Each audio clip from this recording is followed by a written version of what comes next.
ಸಂಚಾರ ನಿಯಮ ಮೀರಿ ಕಬ್ಬಿಣದ ರಾಡ್ ಸಾಗಾಟ ಮಾಡ್ತಾ ಇದ್ದಂತ ಗೂಡ್ಸ್ ವಾಹನದ ಮೇಲೆ ಬಂಟ್ವಾಳ ಸಂಚಾರ ಠಾಣಾ ಪೊಲೀಸರು ₹1,000 ದಂಡವನ್ನು ವಿಧಿಸಿದ್ದಾರೆ. ಬಂಟ್ವಾಳದ ಬೋಳಂತೂರು ಎಂಬಲ್ಲಿ ಗೂಡ್ಸ್ ವಾಹನದಲ್ಲಿ ಸಂಚಾರ ನಿಯಮ ಉಲ್ಲಂಘಿಸಿ ಅಪಾಯಕಾರಿಯಾಗಿ ಸಾಮಗ್ರಿಗಳನ್ನು ಸಾಗಾಟ ಮಾಡಲಾಗ್ತಾ ಇತ್ತು.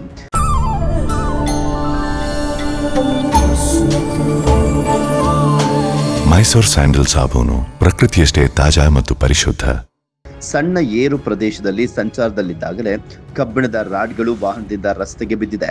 ಈ ದೃಶ್ಯ ಹಿಂದಿನಿಂದ ಬರ್ತಾ ಇದ್ದಂತ ಕಾರೊಂದರ ಡ್ಯಾಶ್ ಬೋರ್ಡ್ ನಲ್ಲಿದ್ದಂತ ಕ್ಯಾಮೆರಾದಲ್ಲಿ ಸೆರೆಯಾಗಿದೆ. ಇದರ ವಿಡಿಯೋ ಸಾಮಾಜಿಕ ಜಾಲತಾಣದಲ್ಲಿ ವೈರಲ್ ಆಗಿದೆ.